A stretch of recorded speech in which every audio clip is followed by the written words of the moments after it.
पंकज के बिना अधूरा है।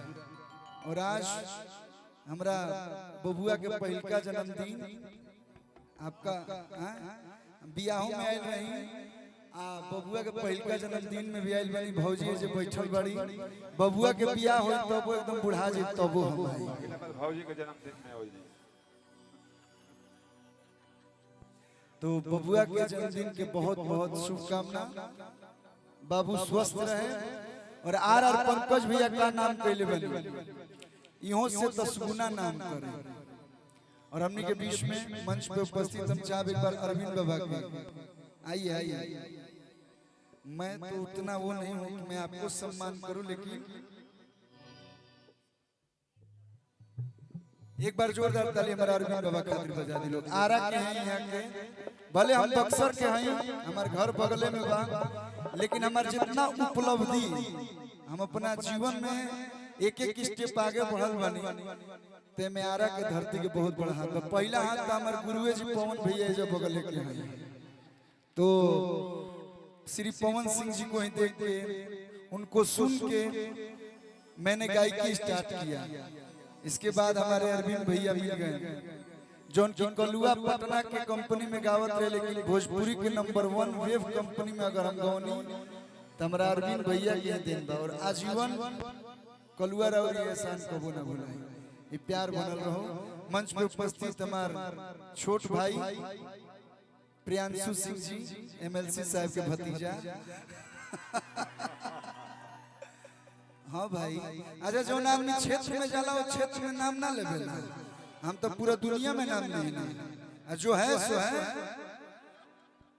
हमारे बहुत ही प्यारे सिंगर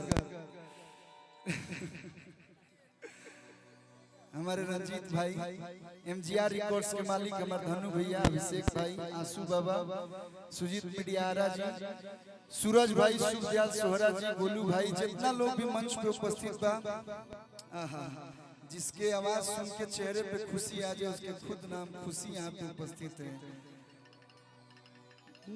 कि हम हई यूपी बिहार वाला हवे,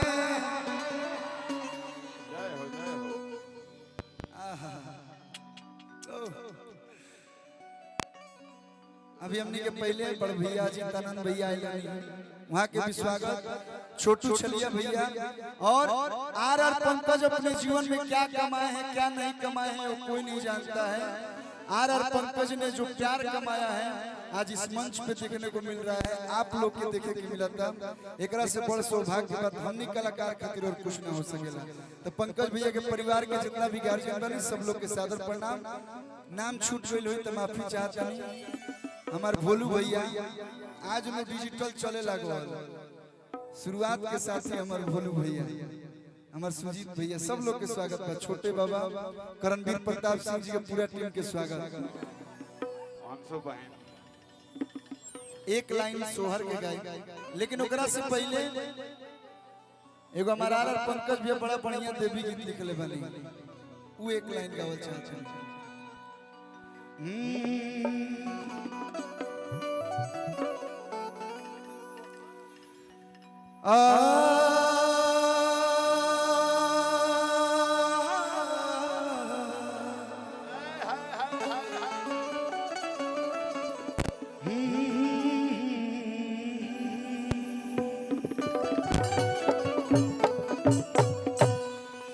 कि हमके अपन दास बनाला, विनती करी हजार,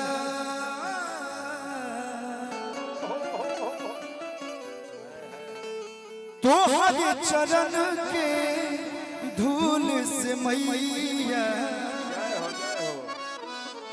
बनी तकदीर हमार।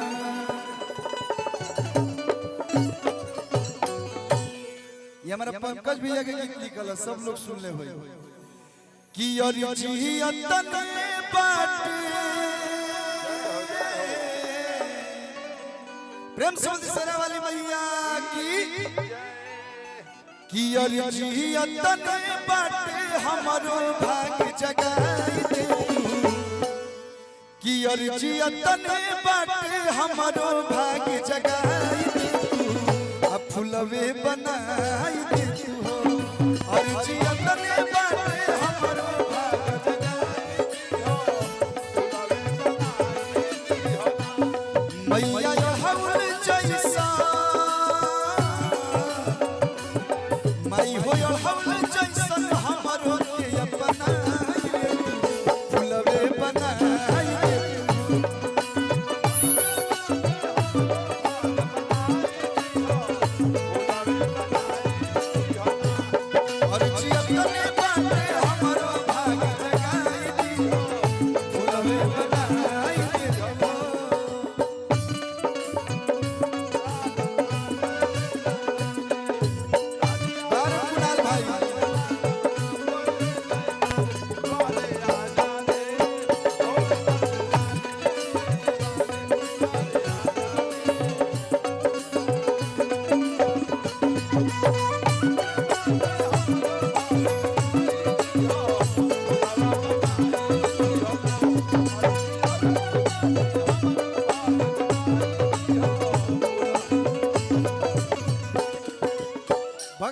मैया सजिया सबेरे राउर पूजत की चरनिया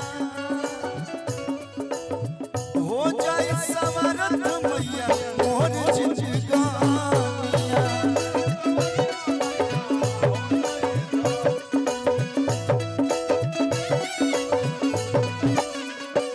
लोग ही जानेला लोग ही जाने लगे यार पंकज लगाई दी चलिए के हूं रजनी लिखले बाड़े लेकिन यार पंकज बढ़िया बढ़िया भजनों लिखे हां भाई होकर लगाओ तो बियाह हो गए बेचारे हमारे इंडस्ट्री में अगर अच्छे शब्द और अच्छे गीत लिखने का अगर नाम आएगा तो उसमें आर पंकज का नाम 1 to 5 में तो आएगा और अच्छा गीत कभी कलुआ के गावे के होला तो प्रियांशु भाई के बनावे के होला तो सबसे पहला फोन आ रहा पंकजे भैया के जाएगा काले एगो गाना के टॉमी बन के रहुए खातिर रुकल भी है गाना माई हो कलुआ